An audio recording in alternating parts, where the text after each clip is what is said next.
Hare Krishna, dear everyone. I'm Malini Devi Dasi.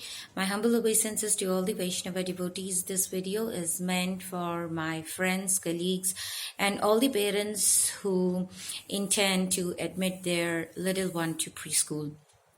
A few days ago, I was driving through a lane to an academic event, and I saw that there were around 6 to 7 preschools in the same lane, all franchisees of big brands, big names. I don't know what's the rivalry there among neighbors. Or maybe it was just out of competition. If somebody else can open a preschool, I can too. So anyway, that competition is there, I believe, in India, in all these small towns and cities. And that every lane has maybe around 2 or 3 preschools. So it's a very, very difficult deciding factor for parents as to which play school to choose for their child. Having said that, many people come to GAURANGI's, which is a very, very new brand. It is an educational initiative by my consultancy, Ashram ICEC.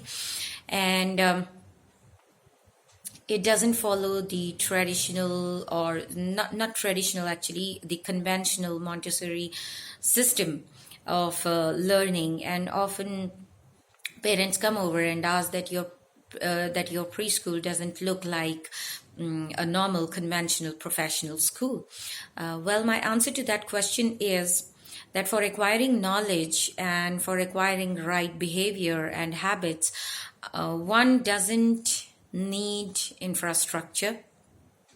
And especially when we are talking about preschools, especially when you are so concerned that your child should not get blown away by things, your child should not get blown away by television, by mobile.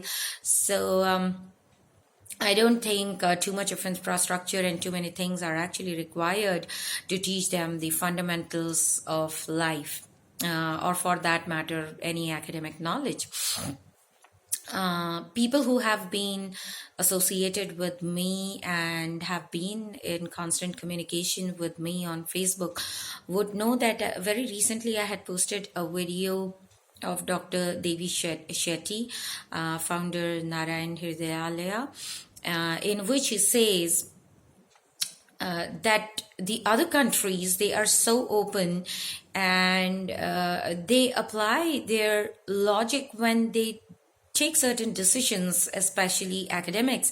And he was talking about some country where there is a small medical where there is a medical college running in a small space and producing great doctors and engineers, doctors. And so he was actually addressing a point of contention that we don't need big buildings, when and so many professors, when so many professors can actually handle so many students. So you will get it on Google. I think it was making rounds on Facebook, so I'm sure you would have come across that video as well. So from the very, very academic point of view, I would suggest that infrastructure is the secondary aspect in any type of education, so to speak, because right now the children are not so grown up that they would need physics lab or chemistry lab or something like that.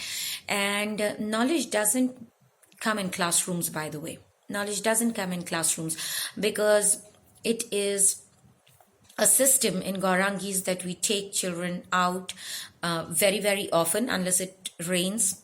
During rainy season we restrict, but during winters, during summer season, or any other normal day, we do take GAURANGI's out once in a while, I think twice or thrice in a week, to just allow them to take a stroll amidst trees so that they get used to trees and they know the names of plants, trees. Even if they are not getting the names, they at least identify through their eyes how do plants and trees look like, and how you take a deep breath, you inhale among trees, and you feel so good and it's so refreshing.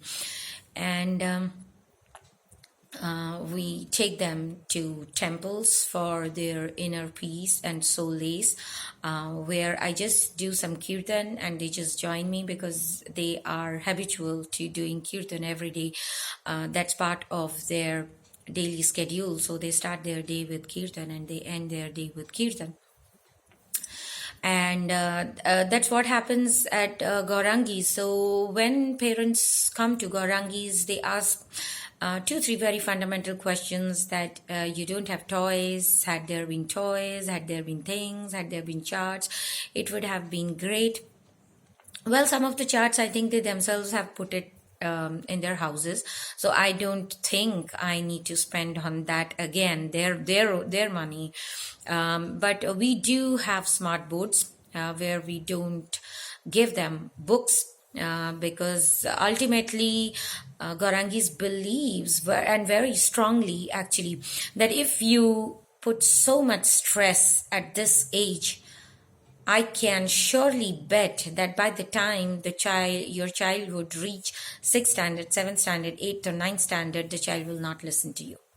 I'm very, very sure about it. If you put so much pressure right now, we are not realizing it. We are just, because the parents are in some sort of rat race, so they feel that our child should also be in that race, because if he or she is not competent, if he or she is not competitive enough, then he or she will lag behind. Well, don't worry, look back. Not all parents were very good at school, but eventually, and not all children who scored very high in their schools are all high flyers in their life, not necessarily. If you see some case studies, many of the people who have studied very well academically, their lives are not very, very balanced. It has nothing, absolutely, a fulfilling life has absolutely nothing to do with what we have studied and what our lives look like today. It's actually how much efforts we put in to make our and others' lives beautiful, and from what dimension, whether it is from material, only from materialistic dimension, whether it is, and even in materialism, whether it is only from competitive direction, or a spiritual dimension or a physical dimension. It's not as simple. Education and knowledge acquisition is not as simple as you or I think to be. It's simple and yet it's complex. You won't believe that some children, because there's a lot of space, which is why in Gaurangis, we the maximum number of students that we have decided to take, that too after requests, is 12, and the minimum could be anything depending on the mercy of the Lord and the sanction of the Lord, that which soul the Lord wants to attract. So on that we have absolutely no control, and it will run as long as Lord wants it to run, and it will shut down whenever he would wish to. So because that is how it started and that is how it will shut down, absolutely. So and Gaurangis absolutely has nothing to do with the competitive rat race that is going around among play schools. We are very, very focused, and we very well know what our children are like. Each and every child is like, what they are turning into, where they are headstrong, where they are lazy, where they are easy, what are their strengths, what are their areas for improvement, what are their weaknesses, and some of the things that they carry in themselves, perhaps from their previous memories of their previous life, because some children have fears, some children have something else.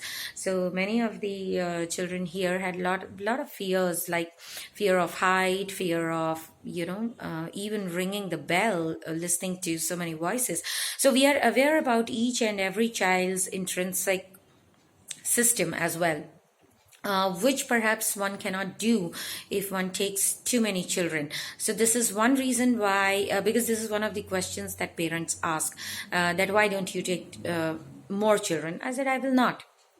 because that's my standard and I would like to, because big doesn't mean successful, because so many things are big around, so many things are, all the educational institutions are big, they have big buildings, but out of those big buildings there may be around just 100 or 200 students out of 2000, or maybe 5,000 students that they have, who are actually successful. And what about the rest?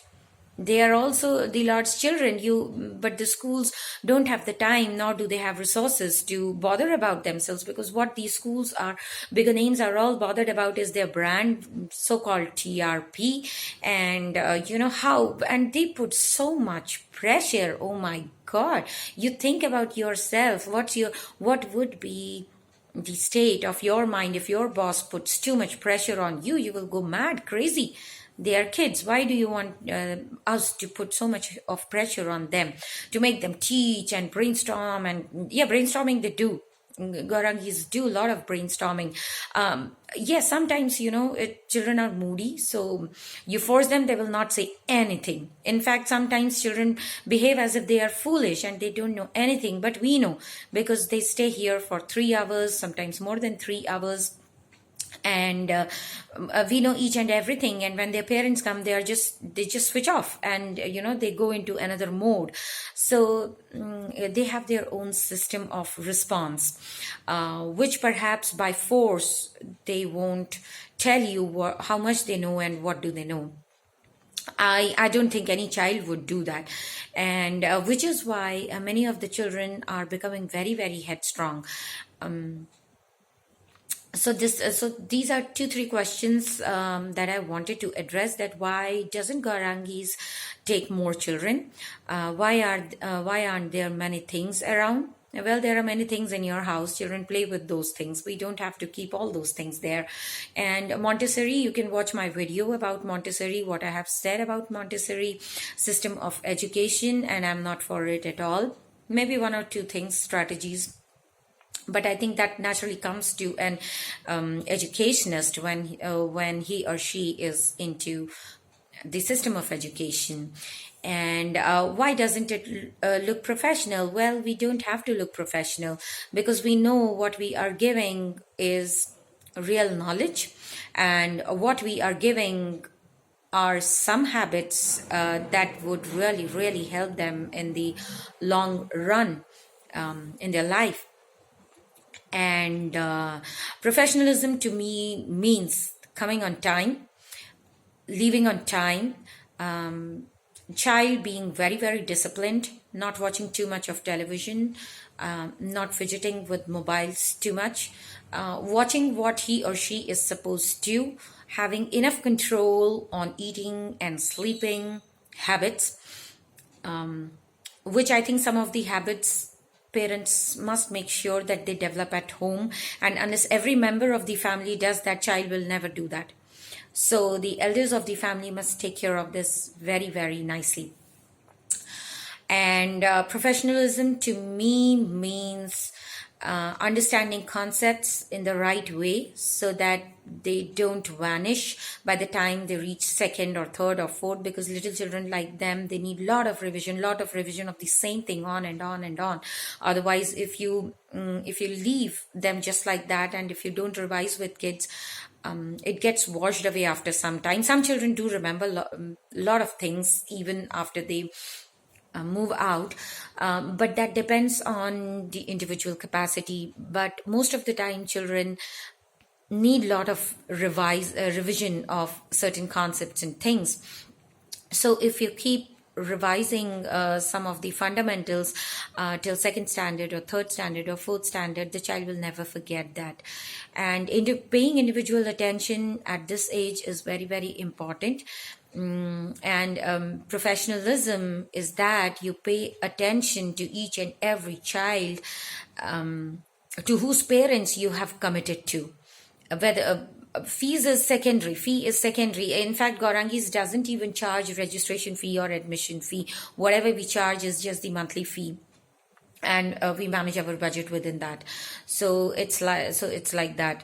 And so there are a lot of things that matter when people talk about professionalism. Making sure that you keep track of each and every habit of every child of yours, how the child is growing, what he or she is learning, whether the spiral and the linear logic of the child is developing or not, how children are relating to different things, what are their areas of weaknesses or areas for improvement. All these are points to be tracked. So beyond, I think, 15 or 15 children, if it's a slightly bigger play school, I don't think we can manage even with 2 3 faculty members. It's just unprofessional, I would feel.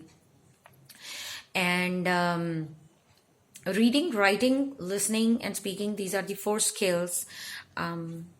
If integrated in proper way, would make it a holistic education. Math, anyway, we Gaurangis incorporate in creative ways, in just, while talking, while singing, and there are different strategies we adopt without using too many things. So that's that. So I don't think Gaurangis needs a big banner or too much of advertisement or too many people to come into, to because I think maintaining proper standard is a mark of professionalism, and sticking to the fundamental principle of education, of tracking a child's development since the child steps into the school and steps out of the school. I think that's a very, very big professional point. And as far as syllabus is concerned, well, everything is available on the internet, and Gaurangis does integrate an individualized system of education, in addition to following what is already given on the websites of CBSE, ICSE, and other state boards. And it surely has its system of syllabus, of curriculum, and certain things we don't divulge even to parents, because certain things I cannot put it on paper, that they will have to see by themselves. Yeah, parents, sometimes we also allow parents to sit through the classes, so that if they are a little skeptical of what we teach and how we teach, they can sit through and watch. That's absolutely no problem. Not all the days, but yeah, once in a while they can come and sit and watch. So that's that. So thank you very much. Hare Krishna.